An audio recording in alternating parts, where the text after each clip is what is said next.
The Rime of the Ancient Mariner in 7 parts by Samuel Taylor Coleridge. Part the first. It is an ancient mariner, and he stoppeth one of 3. By thy long grey beard and glittering eye, now wherefore stoppest thou me? The bridegroom's doors are open wide, and I am next of kin. The guests are met, the feast is set, mayst hear the merry din. He holds him with his skinny hand. There was a ship, quoth he. Hold off, unhand me, grey-beard loon. Eftsoon his hand dropped he. He holds him with his glittering eye. The wedding guest stood still, and listens like a 3 years' child. The mariner hath his will. The wedding guest sat on a stone. He cannot choose but hear. And thus spake on that ancient man, the bright-eyed mariner. The ship was cheered, the harbor cleared, merrily did we drop. Below the kirk, below the hill, below the lighthouse top. The sun came up upon the left, out of the sea came he, and he shone bright, and on the right went down into the sea. Higher and higher every day, till over the mast at noon, the wedding guest here beat his breast, for he'd heard the loud bassoon. The bride hath paced into the hall, red as a rose is she, nodding their heads before her goes the merry minstrelsy. The wedding guest, he beat his breast, yet he cannot choose but hear, and thus spake on that ancient man, the bright-eyed mariner. And now the storm blast came, and he was tyrannous and strong. He struck with his overtaking wings, and chased south along. With sloping masts and dipping prow, as who pursued with yell and blow, still treads in shadow of his foe, and forward bends his head. The ship drove fast, loud roared the blast, and southward aye we fled. And now there came both mist and snow, and it grew wondrous cold. The ice, mast high, came floating by, as green as emerald. And through the drifts the snow cliffs did send a dismal sheen. Nor shapes of men nor beasts we ken, the ice was all between. The ice was here, the ice was there, the ice was all around. It cracked and growled and roared and howled like noises in a swound. At length did cross an albatross, through the fog it came. As if it had been a Christian soul, we hailed it in God's name. It ate the food it never had eat, and round it flew. The ice did split with a thunder fit, and the helmsman steered us through. And a good south wind sprung up behind, the albatross did follow, and every day for food or play came the mariner's hallo. In mist or cloud, on mast or shroud, it perched with vespers 9, whiles all the night through fog smoke white glimmered the white moon shine. God save the ancient mariner from the fiends that plague thee thus. Why lookest thou so? With my crossbow I shot the albatross. Part the second. The sun now rose upon the right, out of the sea came he, still hid in mist, and on the left went down into the sea. And the good south wind still blew behind, but no sweet bird did follow, nor any day for food or play came the mariner's hallo. And I had done an hellish thing, and it would work 'em woe, for all averred I had killed the bird that made the breeze to blow. Ah, wretch, said they, the bird to slay that made the breeze to blow. Nor dim nor red, like God's own head, the glorious sun uprist. Then all averred I had killed the bird that brought the fog and mist. 'Twas right, said they, such bird to slay that bring the fog and mist. The fair breeze blew, the white foam flew, the furrow followed free. We were the first that ever burst into that silent sea. Down dropped the breeze, the sails dropped down, 'twas sad as sad could be, and we did speak only to break the silence of the sea. All in a hot and copper sky, the bloody sun at noon, right up above the mast did stand, no bigger than the moon. Day after day, we stuck, nor breath nor motion, as idle as a painted ship upon a painted ocean. Water, water everywhere, and all the boards did shrink. Water, water everywhere, nor any drop to drink. The very deep did rot, O Christ, that ever this should be. Yea, slimy things did crawl with legs upon the slimy sea. About, in rill and rout, the death fires danced at night. The water like a witch's oils burnt green and blue and white. And some in dreams assured were of the spirit that plagued us so. 9 fathom deep he had followed us from the land of mist and snow. and every tongue through utter drought was withered at the root. We could not speak, no more than if we had been choked with soot. Ah, well a day, what evil looks had I from old and young! Instead of the cross, the albatross about my neck was hung. Part the third. There passed a weary time, each throat was parched and glazed each eye. A weary time, how glazed each weary eye. When looking westward I beheld a something in the sky. At first it seemed a little speck, and then it seemed a mist. It moved and took at last a certain shape I wist. A speck, a mist, a shape I wist, and still it neared and neared, as if it dodged a water sprite. It plunged and tacked and veered. With throats unslaked, with black lips baked, we could not laugh nor wail. Though utter drought, all dumb we stood. I bit my arm, I sucked the blood, and cried, "A sail, a sail!" With throats unslaked, with black lips baked, agape they heard me call. "Glammercy!" they for joy did grin, and all at once their breath drew in, as they were drinking all. "See, see," I cried, "she tacks no more, hither to work us wheel. Without a breeze, without a tide, she steadies with upright keel." The western wave was all aflame, the day was well nigh done. Almost upon the western wave rested the broad bright sun, when that strange shape drove suddenly betwixt us and the sun, and straight the sun was flecked with bars. Heaven's mother, send us grace, as if through a dungeon grate he peered with broad and burning face. Alas, thought I, and my heart beat loud, how fast she nears and nears. Are those her sails that glance in the sun like restless gossameres? Are those her ribs through which the sun did peer as through a grate? And is that woman all her crew? Is that a death? And are those there too? Is death that woman's mate? Her lips were red, her looks were free, her locks were yellow as gold, her skin was as white as leprosy. The nightmare, life in death, was she, who thicks man's bloods with cold. The naked hulk alongside came, and the twain were casting dice. "The game is done, I've won, quoth she, and whistles thrice. The sun's rim dips, and the stars rush out. At one stride comes the dark. With far heard whisper o'er the sea, off shot the spectre bark. We listened and looked sideways up, fear at my heart as at a cup my lifeblood seemed to sip. The stars were dim and thick the night, the steersman's face by his lamp gleamed white, from the sails the dew did drip, till clomb above the eastern bar the horned moon with one bright star within the nether tip. One after one by the star-dogged moon, too quick for groan or sigh, each turned his face with a ghastly pang and cursed me with his eye. 4 times 50 living men, and I heard nor sigh nor groan. With heavy thump, a lifeless lump, they dropped down one by one. The souls did from their bodies fly, they fled to bliss or woe. And every soul it passed by me like the whiz of my crossbow. Part the fourth. I fear thee, ancient mariner, I fear thy skinny hand, and thou art long and lank and brown, as is the ribbed sea sand. I fear thee and thy glittering eye, and thy skinny hand so brown. Fear not, thou wedding guest, this body dropped not down. Alone, alone, all alone, alone on a wide, wide sea, and never a saint took pity on my soul in agony. The many men so beautiful, and they all dead did lie, and 1,000 slimy things lived on, and so did I. I looked upon the rotting sea, and drew my eyes away. I looked upon the rotting deck, and there the dead men lay.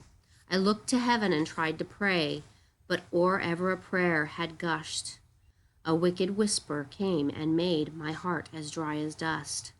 I closed my lids and kept them close, and the balls like pulses beat, for the sky and the sea and the sea and the sky lay like a load on my weary eye, and the dead were at my feet. The cold sweat melted from their limbs, nor rot nor reek did they. The look with which they looked on me had never passed away. An orphan's curse would drag to hell a spirit from on high.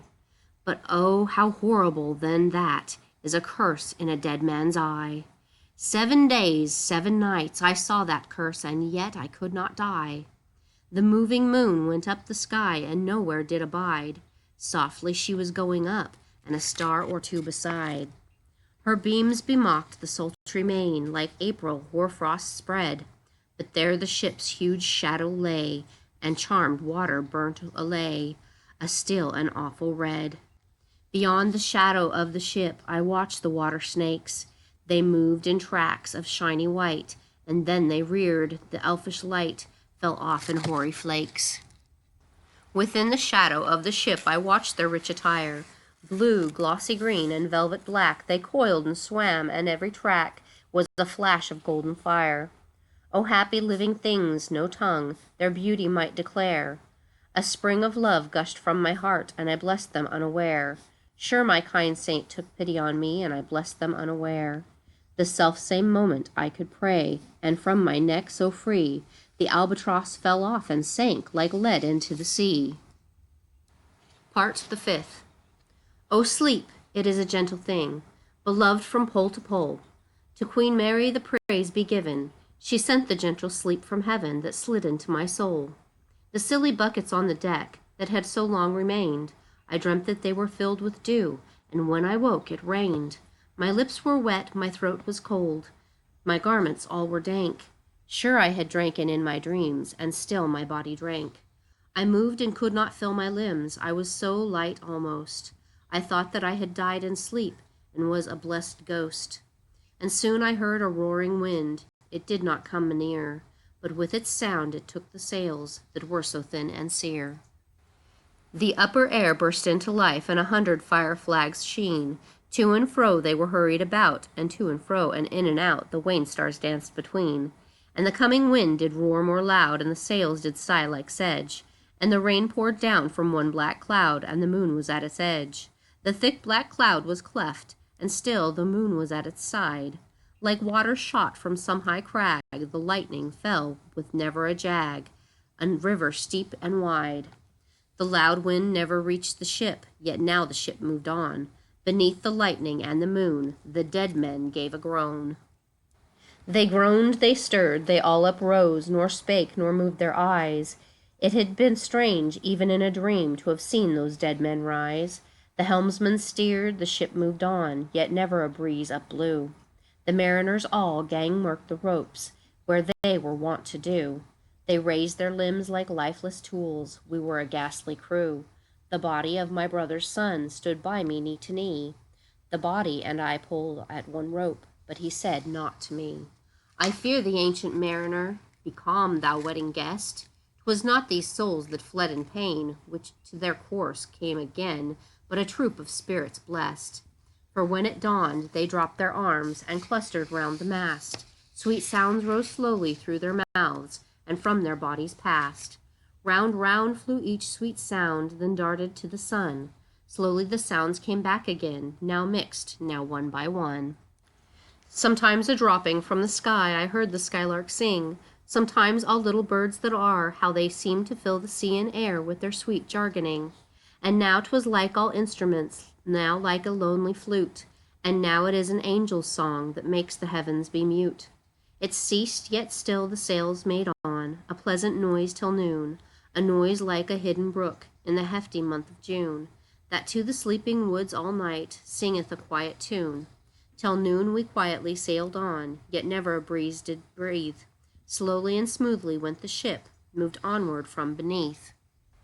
Under the keel 9 fathom deep from the land of mist and snow, the spirit slid, and it was he that made the ship to go. The sail at noon left off their tune, and the ship stood still also. The sun right up above the mast had fixed her to the ocean, but in a minute she 'gan stir, with a short uneasy motion. Backwards and forwards half her length with a short uneasy motion. Then like a pawing horse let go, she made a sudden bound. It flung the blood into my head, and I fell down in a swound. How long in that same fit I lay, I have not to declare.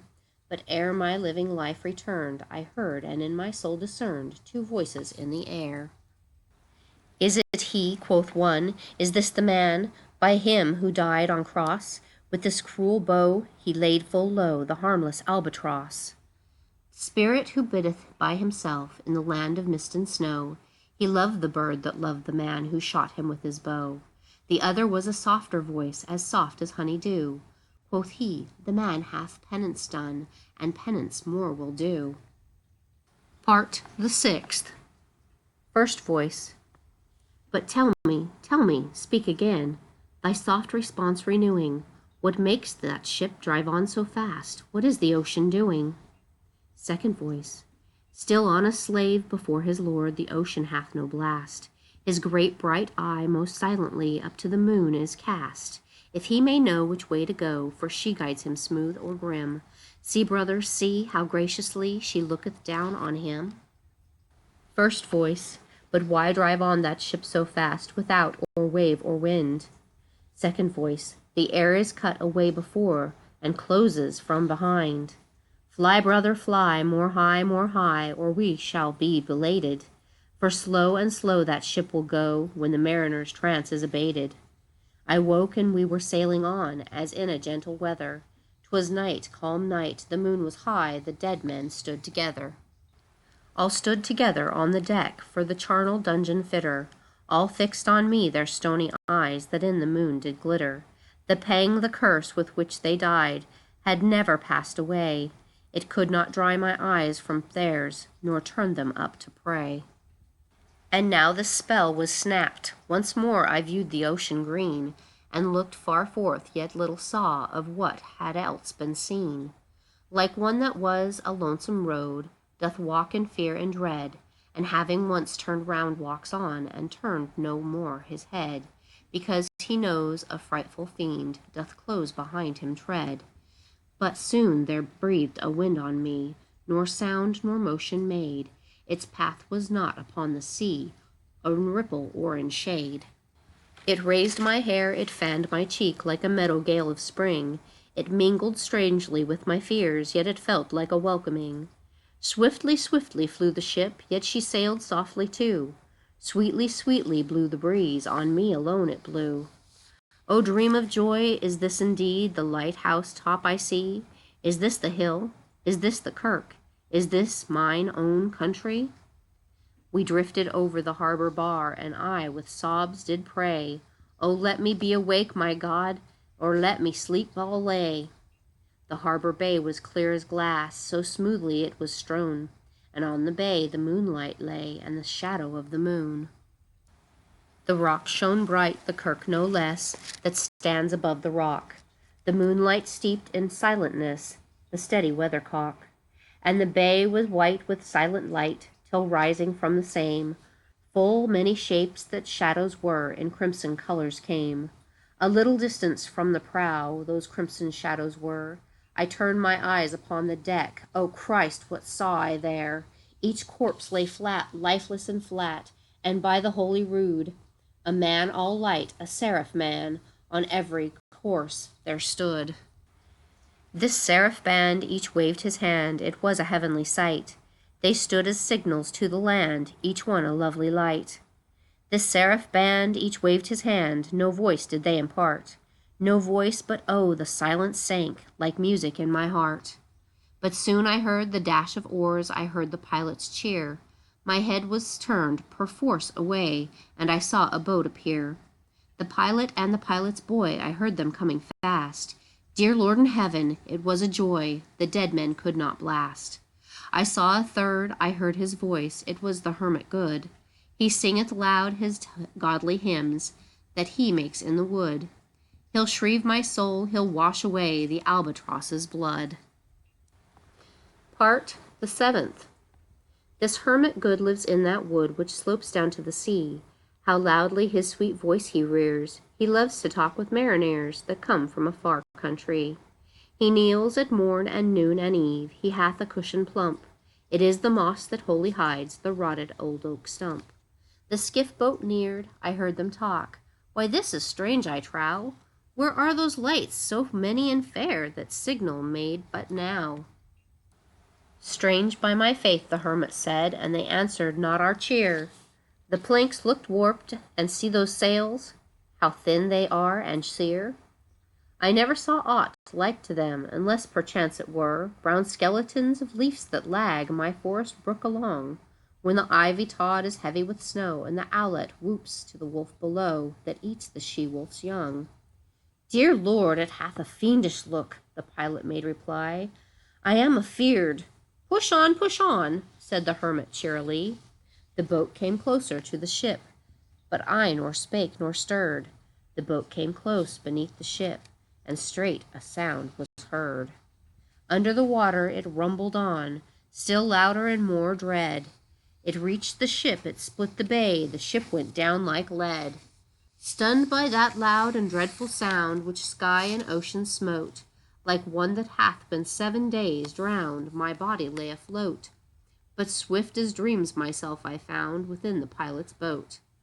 Upon the world where sank the ship, the boat spun round and round, and all was still, save that the hill was telling of the sound. I moved my lips, the pilot shrieked, and fell down in a fit. The holy hermit raised his eyes, and prayed where he did sit. I took the oars, the pilot's boy, who now doth crazy go, laughed loud and long, and all the while his eyes went to and fro. Ha ha, quoth he, full plain I see the devil knows how to row. And now all in my own country I stood on the firm land. The hermit stepped forth from the boat, and scarcely he could stand. Oh, shrieve me, holy man! The hermit crossed his brow. Say quick, quoth he, I bid thee say, what manner of man art thou? Forthwith this frame of mine was wrenched with a woeful agony, which forced me to begin my tale, and then it left me free. Since then, at an uncertain hour, that agony returns, and till my ghastly tale is told, this heart within me burns. I pass like night from land to land, I have strange power of speech. That moment that his face I see, I know the man that must hear me. To him my tale I teach. What loud uproar bursts from that door, the wedding guests are there. But in the garden bower the bridesmaids singing are. And hark the little vesper bell, which biddeth me to prayer. O wedding guest, this soul hath been alone on a wide, wide sea. So lonely 'twas that God himself scarce seemed there to be. O sweeter than the marriage feast, 'tis sweeter far to me, to walk together to the kirk with a goodly company.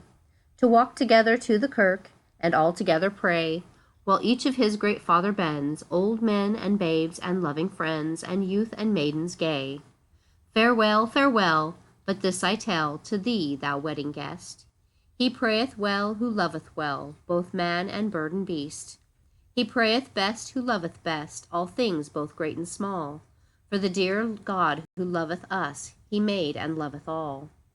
The mariner, whose eye is bright, whose beard with age is hoar, is gone, and now the wedding guest turned from the bridegroom's door. He went like one that hath been stunned, and is of sense forlorn. A sadder and wiser man, he rose the morrow morn.